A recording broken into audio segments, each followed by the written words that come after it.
¿Me presentas algo? Bueno, bienvenidos a esta última plática del semestre, del Seminario de Matemáticas.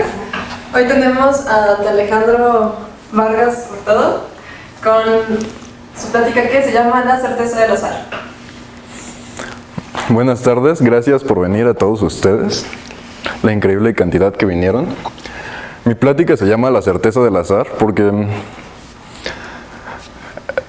hay observaciones en cuando llegas a teoría formal, de un principio conocido como universalidad.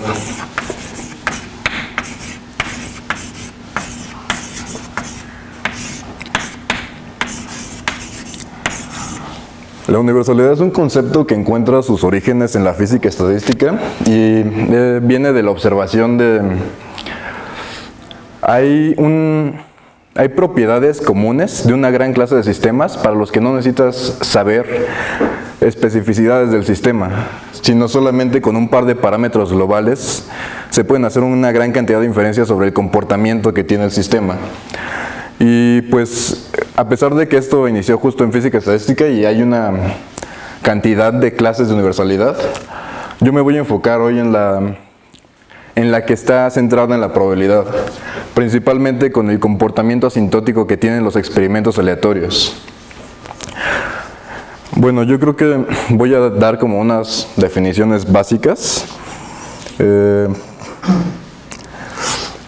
Pues sí, vamos a considerar como recordatorios de la teoría de probabilidad axiomática, que se define como, bueno, empieza Kolmogorov basándose en principios de teoría de la medida, y pues trabajas con un conjunto arbitrario, una estructura de subconjuntos y una función conjuntista que va de la estructura en los reales, ¿no?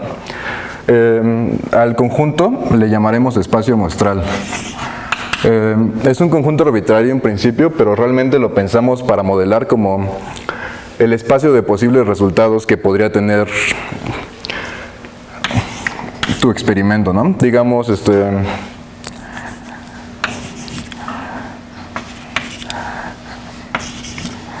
lo pensamos como megas, que son resultados de experimentos aleatorios. Es como realmente lo que nos interesa estudiar en la probabilidad, ¿no? No sé, como si tienes el lanzamiento de un dado, puedes pensar a los números del 1 al 6, ¿no? Si tienes como lanzamiento de n dados, puedes pensar en n-hadas, cada una que toma valores del 1 al 6, cada entrada. El conjunto, como dije, es arbitrario y lo interesante viene después. F es una sigma álgebra.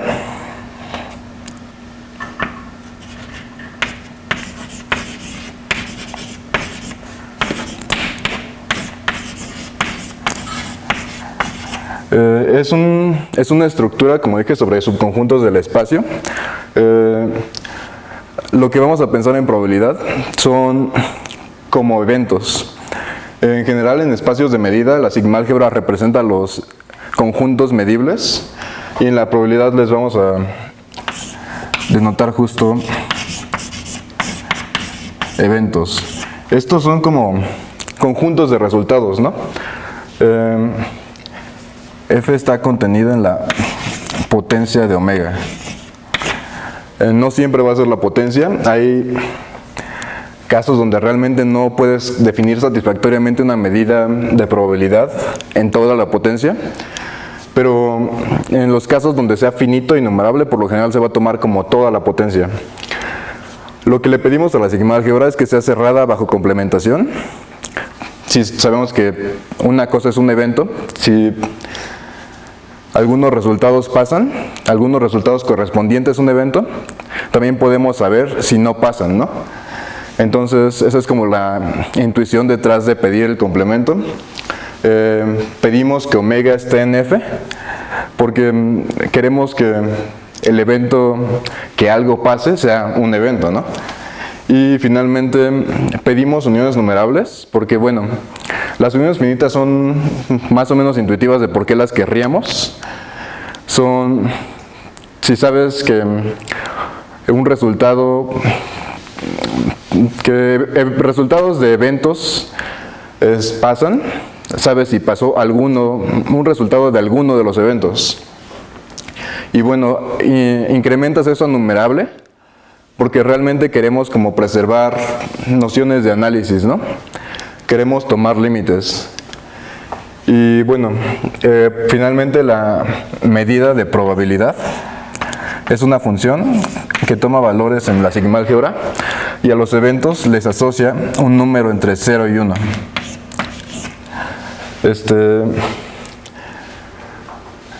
Tiene tres propiedades. La probabilidad del espacio completo es 1.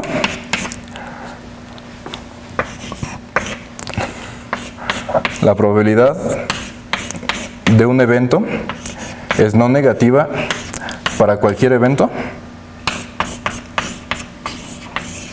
Que bueno, es redundante porque ya aquí puse en 0,1, ¿no? Pero es importante como la no negatividad. Y 3, para una familia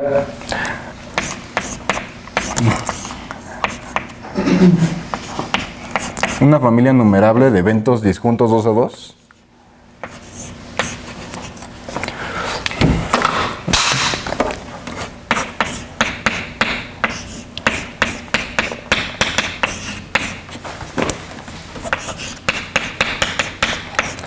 Se cumple que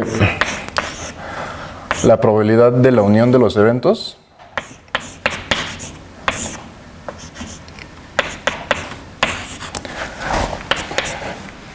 es la suma de sus probabilidades.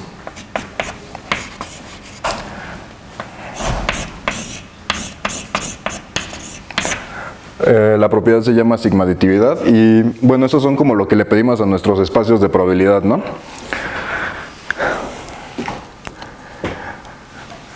Conceptos importantes que vamos a ocupar es qué es un evento independiente, qué son eventos independientes, qué es un evento con probabilidad 0 y qué es que una propiedad se cumpla casi seguramente. Dados dos eventos, decimos que A y B son independientes.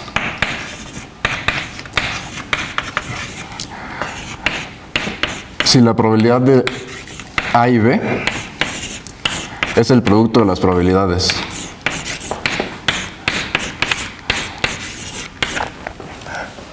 Esto se generaliza a conjuntos finitos, como cualquier subcolección. Bueno, ya una vez, ¿no? Numerables.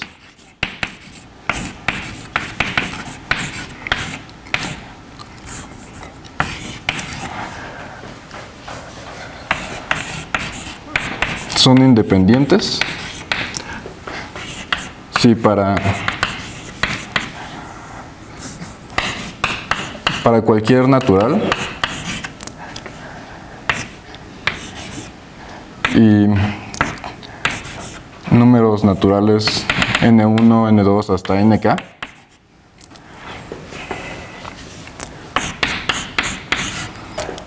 Tenemos que la probabilidad de la intersección de n igual a 1 hasta k de an es igual al producto de las probabilidades.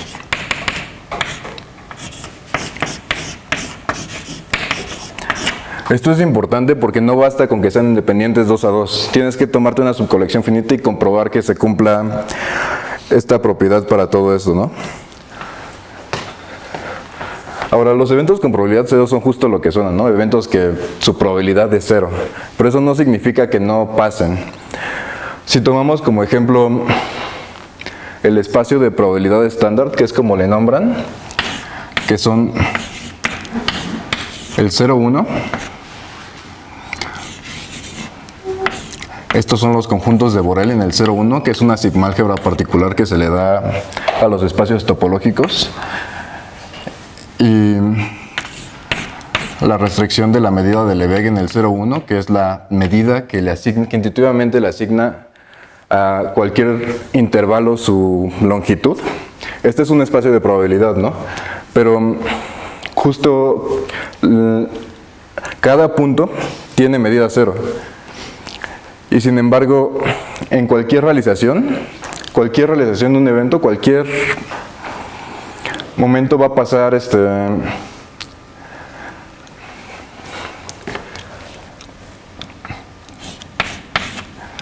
no sé, dado un omega, un resultado de tu experimento va a pasar inevitablemente, ¿no? Pero sin embargo, la probabilidad del conjunto que solo tiene a ese resultado que sucedió es cero. Los eventos de probabilidad cero suceden todo el tiempo y no quiere decir que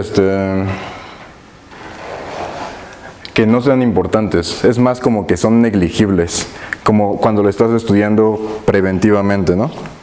Y bueno, decimos que una propiedad P se cumple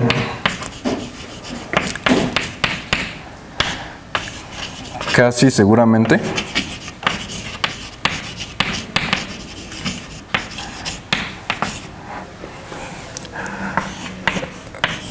si existe un evento en la sigma álgebra con probabilidad cero,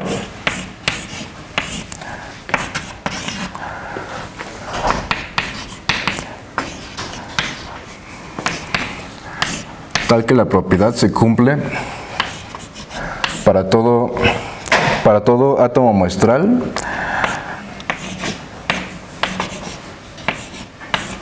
que no está en el evento de probabilidad cero.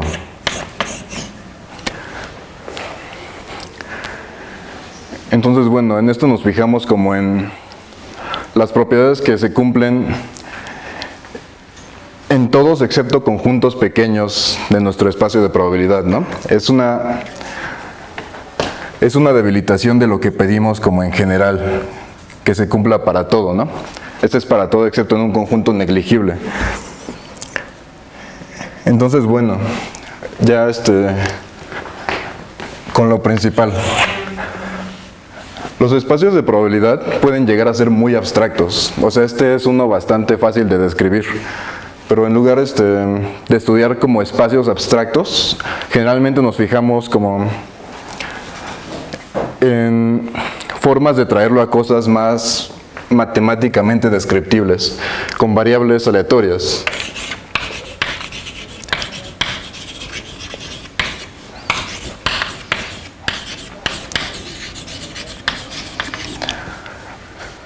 Una variable aleatoria es formalmente una función que va de un espacio de probabilidad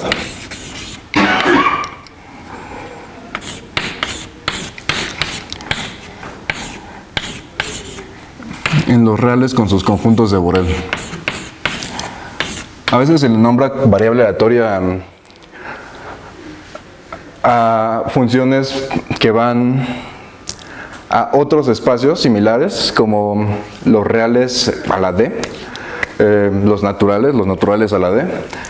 Pero en general, bueno, como básicamente son funciones que toman valores en los reales y nos permiten como analizar desde los reales nuestro espacio de probabilidad, sin tener que meternos con demasiados problemas aquí adentro, ¿no? Lo que le pides es que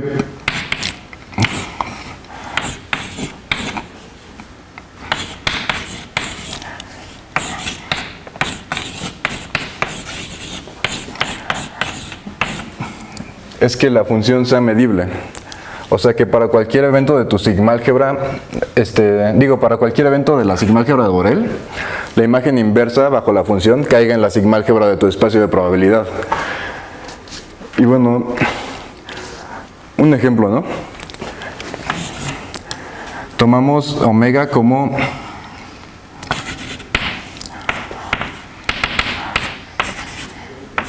eneadas. Vamos a pensar en n lanzamientos de una moneda.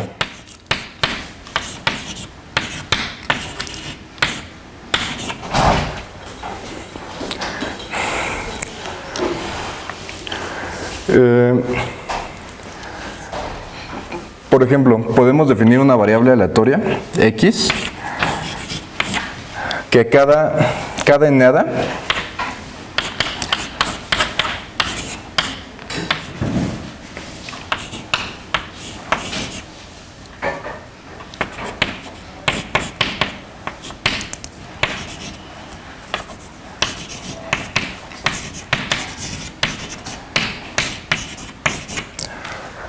le asigna el número de águilas, ¿no? En n lanzamientos, ¿cuántas águilas cayeron? En una que haga lo mismo pero con los soles.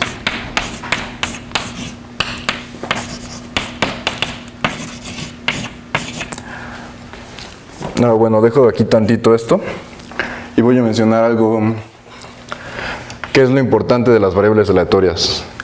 Nos permiten trasladar la medida de probabilidad a los números reales, que es lo que buscamos, porque los reales son más analíticamente manejables.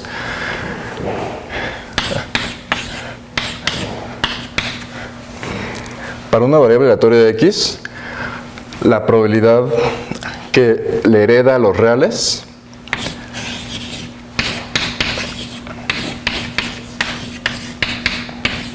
está dada por la probabilidad de un conjunto de Borel.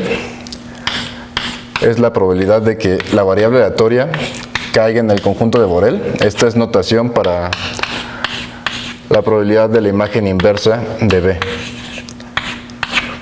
Esto es un conjunto medible porque este es un evento porque es lo que le pedimos a las variables aleatorias. Y bueno, esta probabilidad heredada es más manejable porque pues es sobre los reales.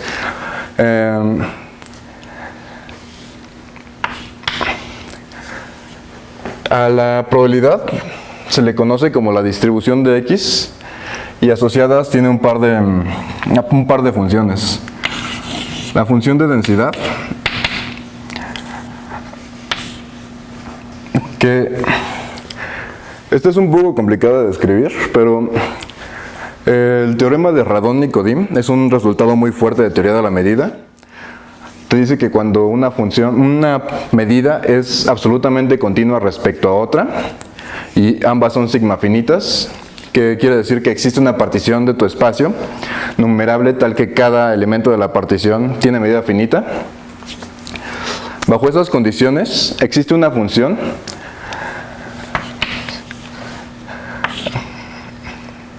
de los reales positivos, bueno, no negativos.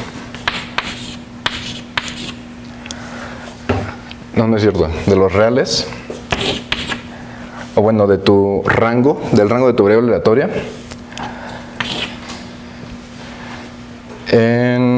aquí sí, los reales positivos.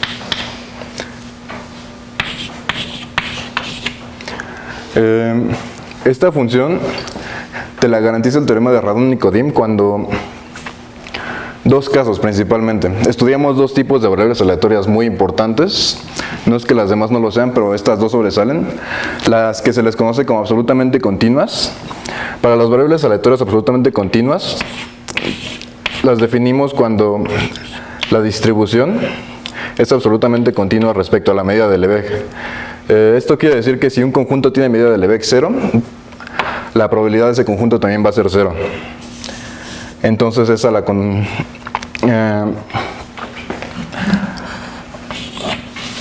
cumple ambos requerimientos. La medida de Lebesgue es sigma finita. Consideramos los intervalos. Cada uno tiene los intervalos de longitud 1 con puntos extremos enteros. Cada uno tiene longitud 1. Hay una cantidad numerable. Y las probabilidades siempre son sigma finitas, porque de hecho son finitas, ¿no? Y bueno, esto nos dice que existe esta función f de x, tal que la integral de f de x sobre a respecto a la medida de Lebesgue es igual a la probabilidad del conjunto A para todo A conjunto de Borel. El otro caso es cuando las variables aleatorias son discretas. Cuando son discretas nos referimos a que pues su imagen es numerable y heredan la topología discreta cuando, como subespacio, la imagen de tu espacio muestral. En ese caso nos consideramos la medida de conteo sobre los naturales o la medida de conteo sobre la imagen de tu espacio. La medida de conteo es la que a cada conjunto le asigna su tamaño, su cardinalidad, y pues claramente solo es cero si es el vacío, ¿no? Entonces, realmente cualquier medida es absolutamente continua respecto a la medida de conteo. Pero justo que sea numerable la imagen nos garantiza que la medida es sigma finita también. Y bueno, la función de distribución es justo esto, que para calcular la probabilidad de que tu variable aleatoria caiga en un conjunto de estados, integra sobre esa región tu función de densidad. A la función de densidad de vez en cuando se le conoce como la derivada de Radon-Nikodym, que pues no es una aproximación lineal, pero sí se puede pensar como un tipo de razón de cambio. Si tu función de densidad es alta respectivamente, quiere decir que cerca de ese punto se acumula mucha probabilidad.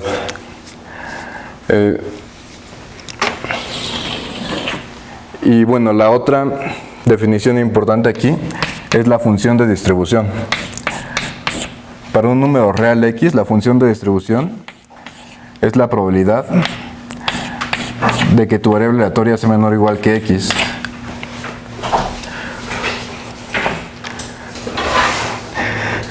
Esta es de hecho la imagen inversa del intervalo menos infinito a X cerrado. Es un conjunto de Borel, lo regresas en un conjunto medible y le calculas la probabilidad. Y bueno, de hecho tenemos esta relación de que la integral de menos infinito a X de tu función de densidad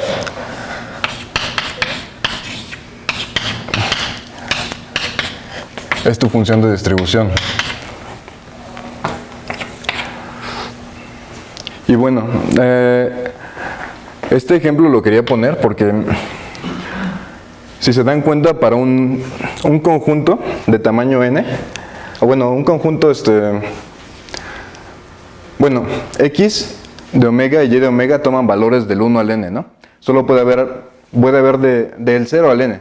Puede haber de 0 a n soles y puede haber de 0 a n águilas, ¿no? Para cada k entre 0 y n,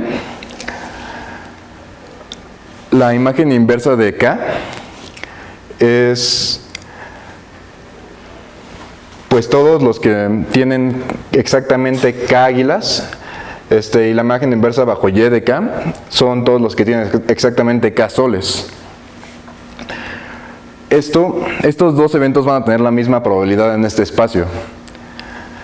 Y sin embargo, eso pasa con cualquier k entre 0 y n, ¿no?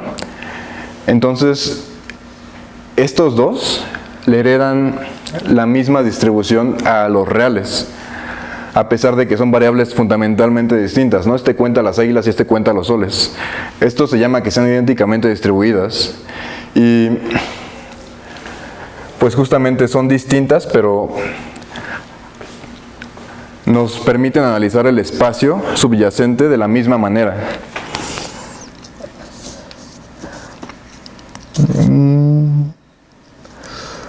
Bueno, de las variables aleatorias también nos va a interesar conocer lo que se le conoce como la esperanza.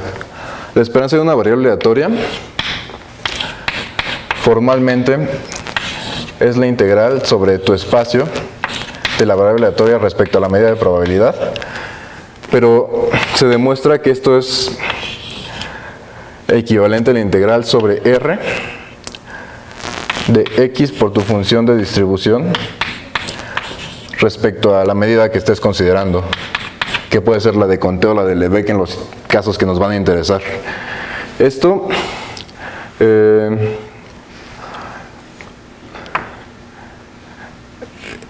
si lo ven aquí es como un promedio ponderado. A cada punto le estás asociando el peso que tiene la probabilidad ahí. Va a decirnos dónde está centrada la probabilidad. Por eso se le conoce también como la media.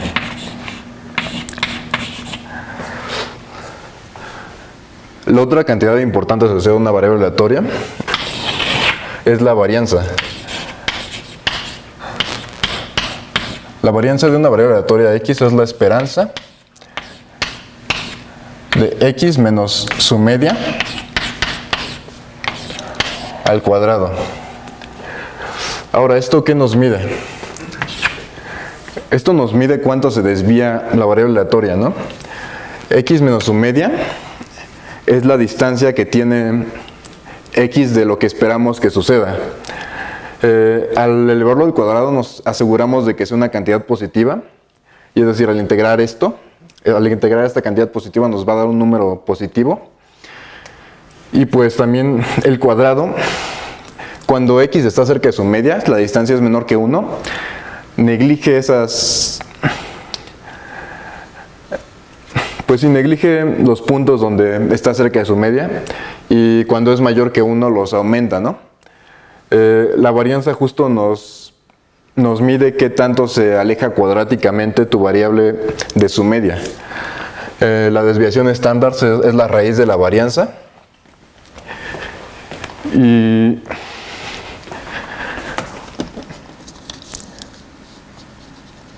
bueno, también hay otra forma de definir la independencia, que es de variables aleatorias. Lo tomas como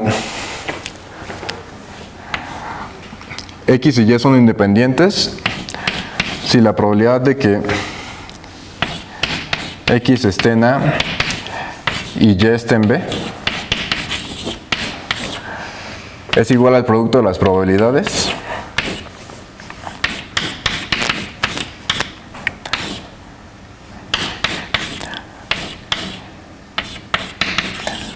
para cualesquiera conjuntos medibles A y B. Igual se generaliza para una cantidad numerable de variables aleatorias.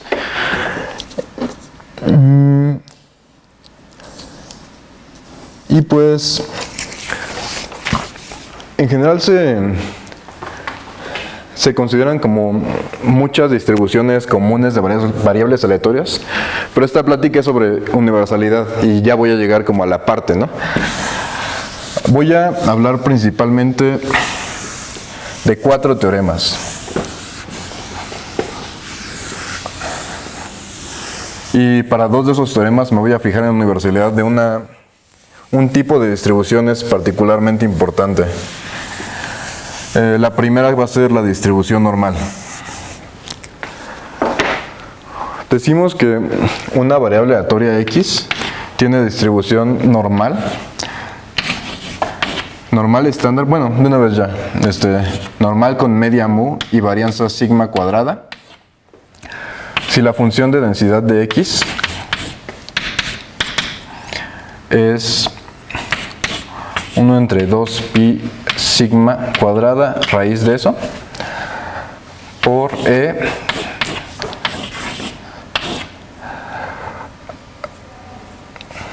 a la menos x menos mu cuadrada entre 2 sigma cuadrada. Entonces, el caso particularmente interesante de esto es cuando es media 0 y varianza 1.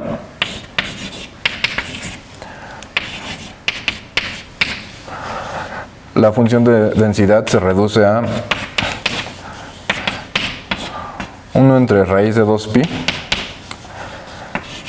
por e a la menos x cuadrada sobre 2.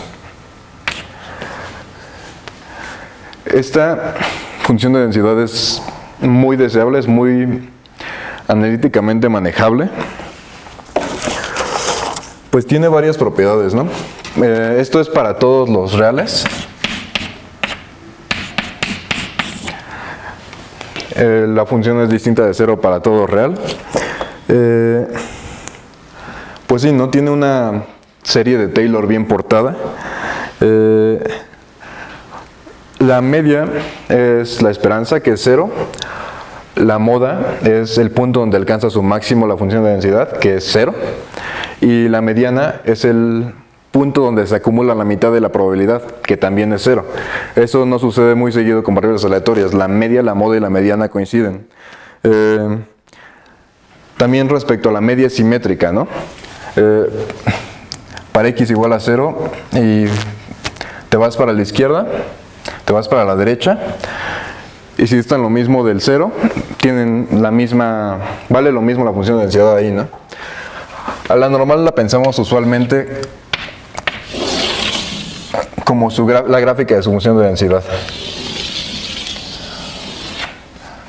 La dibujé mal porque aquí se ven como las colas despegadas, pero en realidad esta distribución tiene colas muy ligeras. La mayoría de la probabilidad se acumula dentro de este rango determinado por la varianza. No recuerdo cuál es exactamente, pero fuera de esto hay muy poca probabilidad acumulada.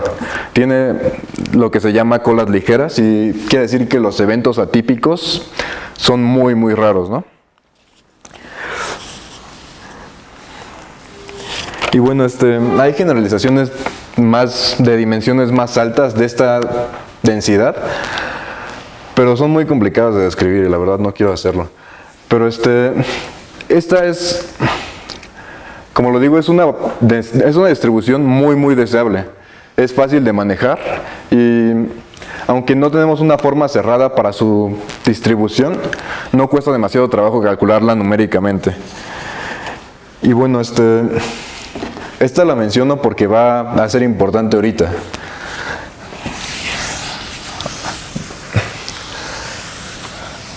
Ya que tenemos definidos variables aleatorias, esperanza, varianza, vamos a empezar con lo que es el análisis asintótico. Por lo general tomamos el análisis asintótico en 3 casos principalmente. Bueno, no lo voy a escribir. Cuando tenemos una variable aleatoria x, que es difícil de manejar, pero podemos aproximarla por variables aleatorias xn que están cerca de ella, que son mucho más fáciles de manejar. Y pues, si tienden a x, podemos tomar valores de n grandes y analizar x desde sus aproximaciones. También pasa como el caso inverso. Tenemos como en estadística muy seguido muestras, ¿no? Muestras de tamaño n que tal vez no sean tan fáciles de manejar como su límite, la variable aleatoria a la que tienden. Y el tercer caso sería como cuando realmente te concierne un solo experimento, pero te interesa como ver una cantidad de observaciones de ese experimento, una cantidad numerable, y quieres ver cómo se comportará ya en una cantidad de observaciones aún mayor, ¿no? Entonces, bueno, sí, vamos a analizar principalmente sucesiones de variables aleatorias. Y bueno, notemos entonces que para cada omega en omega,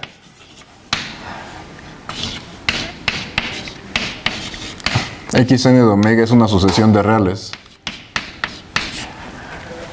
Entonces, hay un número de tipos de convergencia de las variables aleatorias. Voy a mencionar 3. La convergencia casi segura es básicamente la convergencia puntual,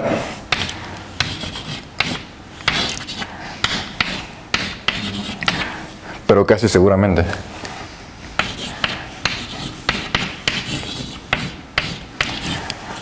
Es decir, que converge puntualmente para todo punto fuera de un conjunto de tamaño 0, de probabilidad 0.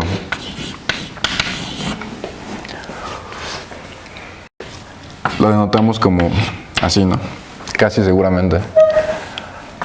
La siguiente es la convergencia en probabilidad.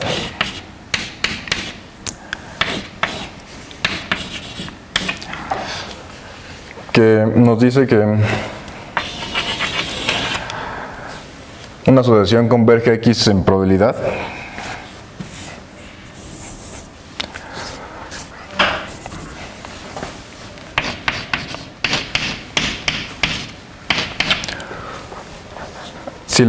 si para todo epsilon positivo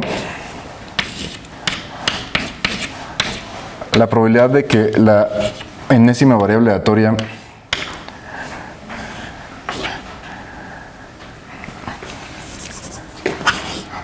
Para todo epsilon positivo, el límite cuando n tiene infinito de las probabilidades de que estas variables aleatorias disten del límite más que epsilon tiende a 0. Es decir, pensamos que una variable converge a otra en probabilidad si con alta probabilidad están muy cerca. Y bueno, esta es una propiedad estrictamente más débil que la convergencia casi segura. La tercera es todavía más débil. Las implicaciones van así.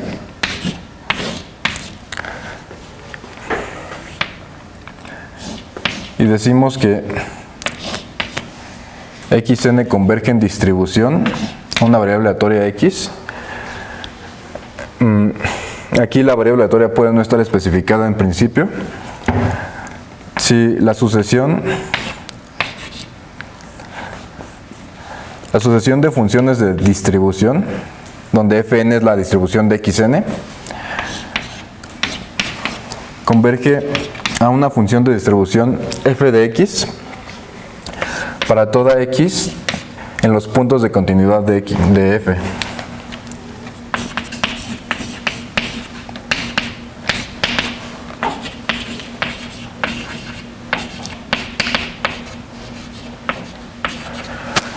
Esta es más débil, pero también nos permite analizar mucho el comportamiento asintóticos de las variables aleatorias. Entonces, bueno, son como los tres que quiero mencionar.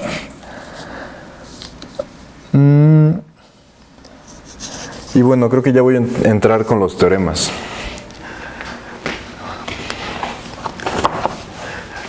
Voy a mencionar 4 teoremas. No voy a demostrar ninguno, pero me gustaría dar como la idea intuitiva detrás de todos ellos. El primero es la ley de los grandes números. Hay en realidad una gran cantidad de leyes de los grandes números. Las leyes débiles te garantizan convergencia en probabilidad, las leyes fuertes te garantizan convergencia casi segura. Voy a enunciar uno de ellos, que es de Kolmogorov, me parece. Ah, no, esperen, aquí está, la de Markov más bien.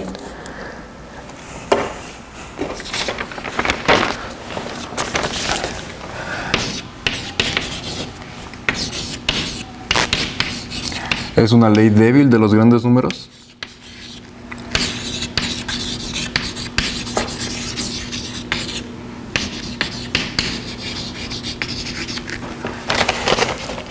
Y bueno, nos dice que si tienes una sucesión de variables aleatorias,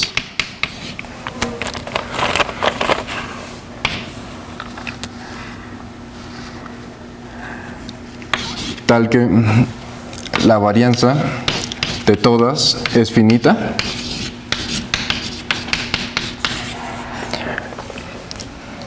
y si definimos Sn como la suma parcial de las variables aleatorias, tenemos que la varianza de Sn entre n converge a 0. Bajo estas condiciones podemos asegurar que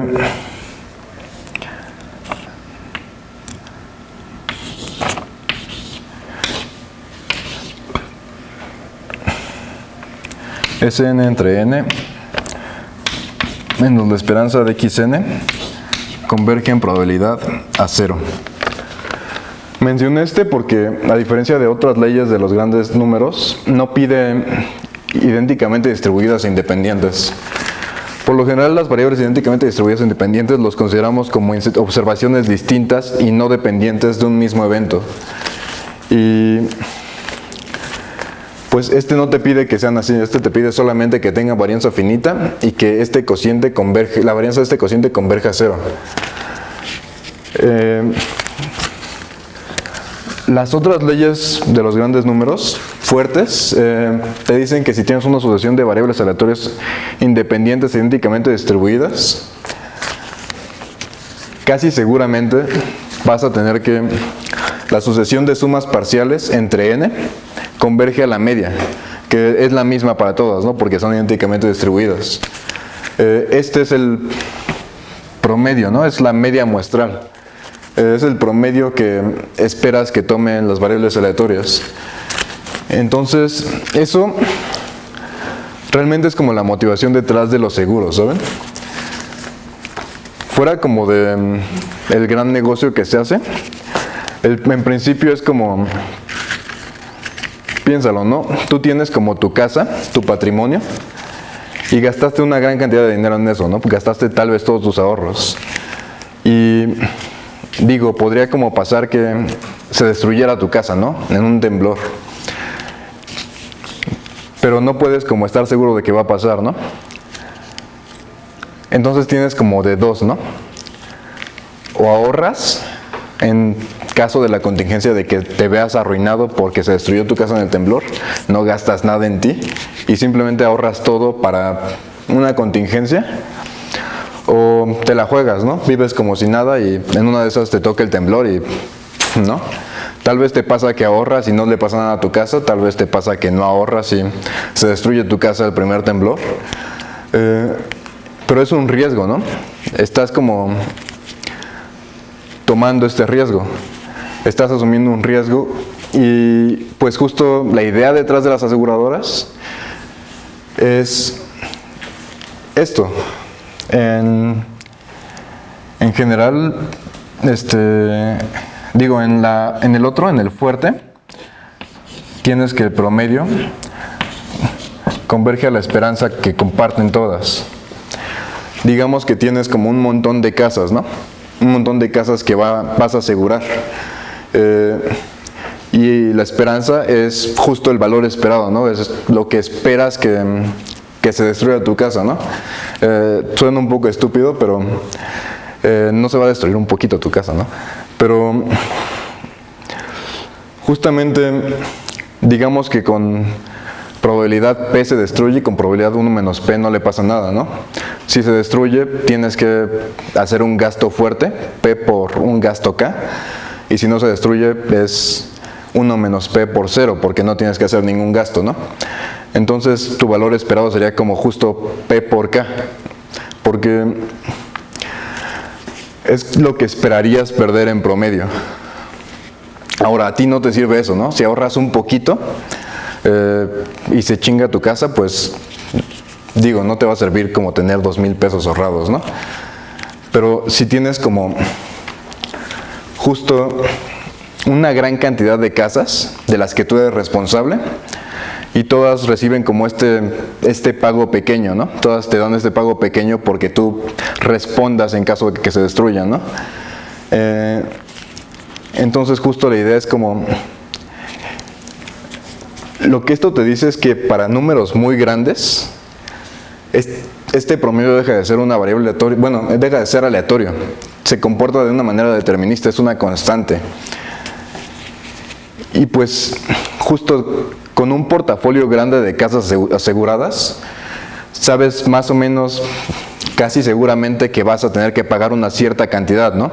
Y puedes hacer los cálculos y cobrarle a la gente proporcional a esa cantidad dependiendo de cuántos tengas asegurados. Cada quien paga un poco, no gastan todos sus ahorros y en caso de que les pase algo, tú respondes pagando con el dinero que tienes de todas las personas a las que no les pasó nada.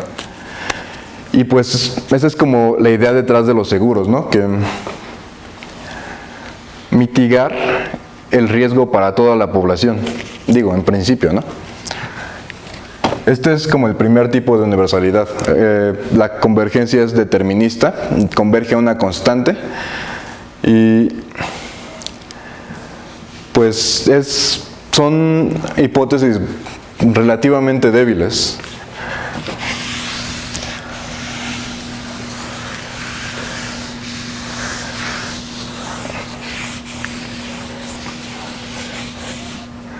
El siguiente caso de universalidad es el teorema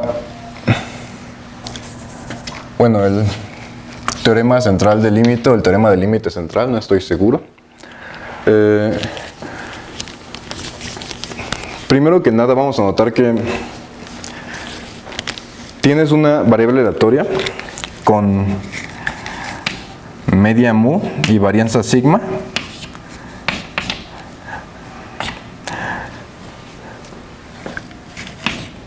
la variable aleatoria x entre sigma, bueno, varianza sigma cuadrada, x entre sigma menos mu, tiene media 0 y varianza 1.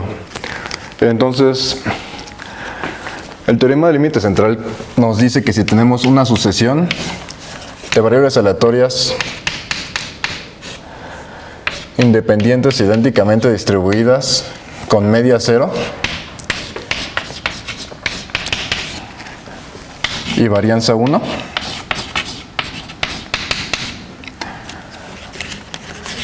entonces, bueno, de nuevo este es un teorema del límite central. Hay una gran cantidad de teoremas. Es, creo que fácilmente extendible a dimensiones más altas este. Y bueno, el teorema del límite central te dice que tienes una cantidad de observaciones independientes idénticamente distribuidas, esperanza 0, varianza 1. Entonces,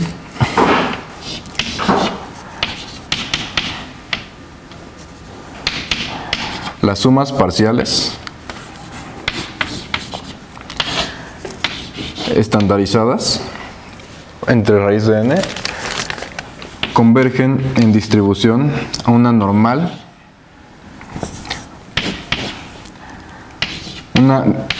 estándar, normal con media 0 y varianza 1. Y bueno, ¿por qué la raíz de n? Justo Sn entre n es el promedio, ¿no? Un resultado que se ve en probabilidad es que si tienes variables aleatorias independientes, la varianza de la suma es igual a la suma de las varianzas.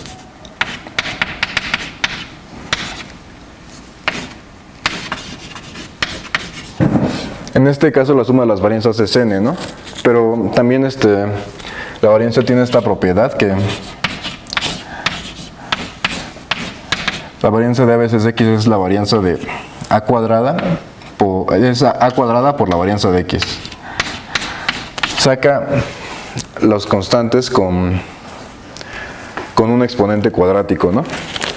Entonces, aquí justamente el promedio. La varianza del promedio saca el 1 entre n como 1 entre n al cuadrado, y como son independientes, la suma parcial, la varianza de la suma parcial es la suma de las varianzas, que todos tienen varianza 1, ¿no? Entonces tienes n entre n cuadrada. Por lo tanto, la varianza del promedio es 1 entre n. Como había dicho acá, x entre la raíz cuadrada de la varianza tiene de nuevo varianza 1. La raíz cuadrada de la varianza es 1 entre raíz de n, ¿no? Entonces tenemos que Sn entre n entre 1 entre raíz de n, digo, sí, 1 entre raíz de n, esto es lo mismo que raíz de n por Sn entre n, y pues la raíz se va a acomodar acá abajo y te queda Sn entre raíz de n. O sea, lo que estamos haciendo es darle varianza 1 al promedio, escalar el promedio, aplastarlo para que no se comporte, o sea, justo si no lo escalamos, tenemos justo el promedio de este lado, ¿no? Y esto converge a una constante, y no queremos eso, ¿no? Queremos un resultado más fuerte. Entonces, justo normalizando esta variable, tenemos que el promedio normalizado converge en distribución a una variable aleatoria normal. Esto es muy deseable porque, por lo que decía acá, justo la normal tiene propiedades muy útiles, muy fáciles de manejar. En estadística se ocupa mucho aproximarlas, aproximar observaciones usando una variable aleatoria normal. Y es lo que decía del análisis asintótico, ¿no? A veces ocupamos como para muestras que no se comportan tan bien, si tenemos que en el límite se comportan de una manera más tractable, pues querríamos analizarlas desde el límite, ¿no? Y esperar que para una n suficientemente grande la diferencia entre el valor real y el análisis asintótico sea negligible. Bueno, quería dar un ejemplo de gráficas aleatorias euclidianas, pero creo que no me va a dar tiempo. En resumen, dice que si tienes una colección de vectores aleatorios idénticamente distribuidos independientes que toman valores en el cubo unitario, no sé, pensemos en R2 y aquí está el cubo unitario de R2, ¿no? Tenemos unas variables aleatorias que son puntos aleatorios aquí y nos dice que con probabilidad 1 la ruta más corta que cubre todos una sola vez converge, bueno, eso normalizada, de nuevo como aquí, no exactamente entre raíz de n, pero si t es la ruta más corta, t entre n a la d menos 1 entre d, donde d es la dimensión, esto converge a una constante que solo depende de la dimensión. Ese también es un teorema límite. Y bueno, finalmente, el último teorema que les quería dar. Pensamos en procesos estocásticos. Un proceso estocástico es una colección de variables aleatorias indexadas por un conjunto arbitrario en principio, pero por lo general lo pensamos como los reales positivos, los naturales positivos, y lo pensamos como el tiempo. En el caso de los naturales positivos decimos que es un proceso tiempo discreto, en el caso de los reales positivos decimos que es un proceso tiempo continuo. Digamos que son los reales. Para cada omega fijo pueden pensar en dejarte correr, ¿no? Para cada omega fijo xt de omega es un real, entonces tienes una función aleatoria, ¿no? Si pensamos en naturales, lo mismo que con las sucesiones, es una sucesión de reales y tienes una sucesión aleatoria. Ahora, uno de los procesos más importantes es el movimiento browniano. El movimiento browniano es un proceso a tiempo continuo, tales que, vamos a ponerle b de t, y pensemos por ahora en t en 0, 1. Tales que empieza en 0, tiene incrementos independientes, es decir, el cambio que tenga el proceso de t a t menos, de t a t más u, es independiente. Esta es la notación para independiente de la variable aleatoria s, b de s, para toda s menor o igual que t. Entonces este es uno, este es otro. La tercera, b de t se distribuye normal con media 0 y varianza t. Esto es un movimiento browniano estándar. Y la cuarta, las trayectorias del movimiento browniano, lo que les decía, fijando un átomo muestral y dejando a t correr, son casi seguramente continuas. Y seguramente han visto una gráfica del movimiento browniano. Es una gráfica que es continua en todos lados, pero no es diferenciable en ningún punto, ¿no? Es muy variable, justo tiene variación no acotada.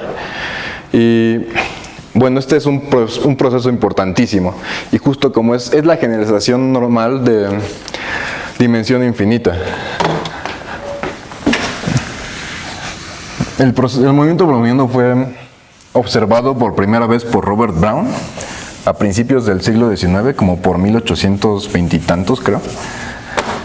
Y fue como estudiado más a fondo por Albert Einstein. Pero bueno,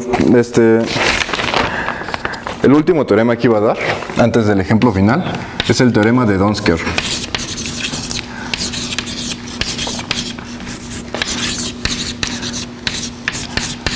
Que también se conoce como el teorema del límite central funcional. Consideramos una sucesión de variables aleatorias idénticamente distribuidas con media 0 y varianza 1.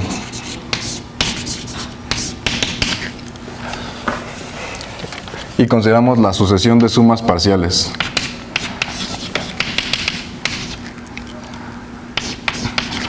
Esto es una generalización de lo que normalmente se estudia al principio, que son caminatas aleatorias, que no sé, pensemos en la más simple, ¿no? Tenemos un juego de volados.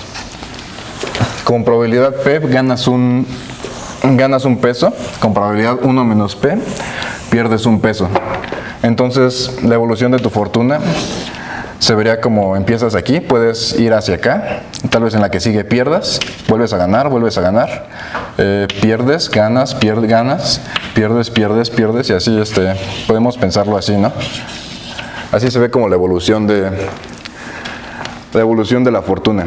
Esta es una generalización, estas no toman valores solo 0 y 1, pero igual tienen media 0, varianza 1. Entonces consideramos ahora el proceso difusamente rescalado o algo así, que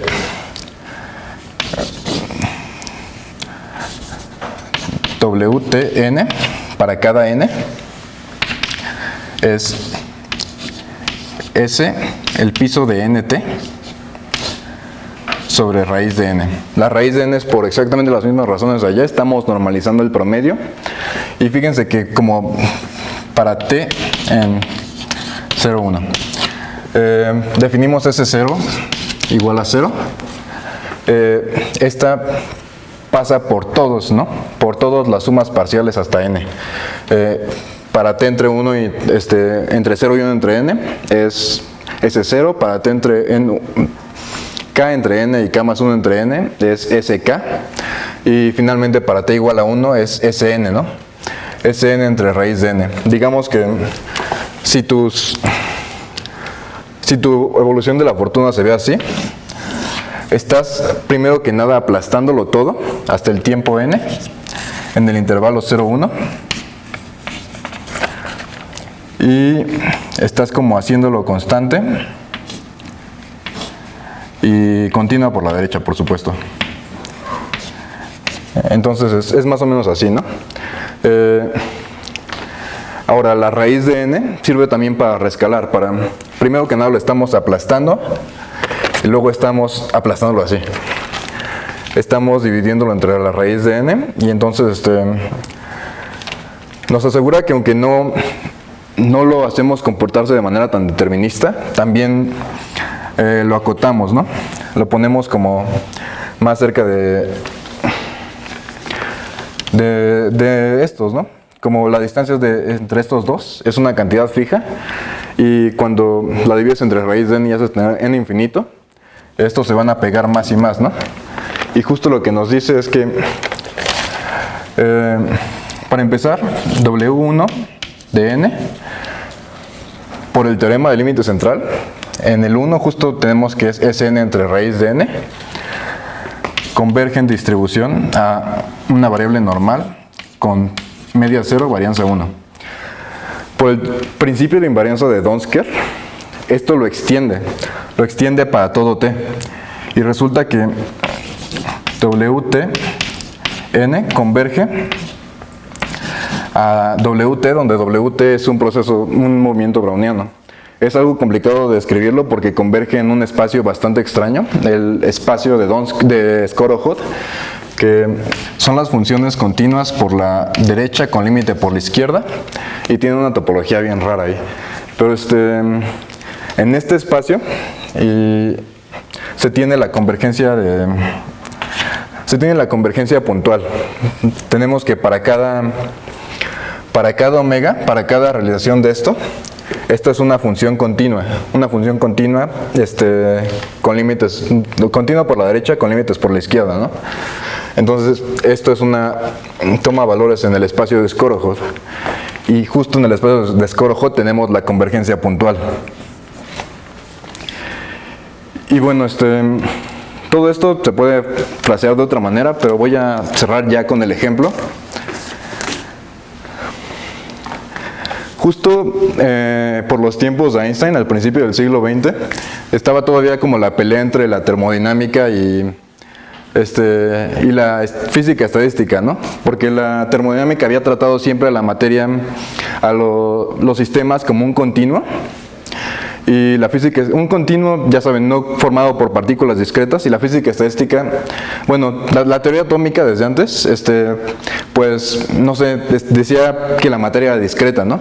Y estaba como esta sospecha de que cómo podía ser la materia discreta si la aproximamos también con un modelo continuo, ¿no?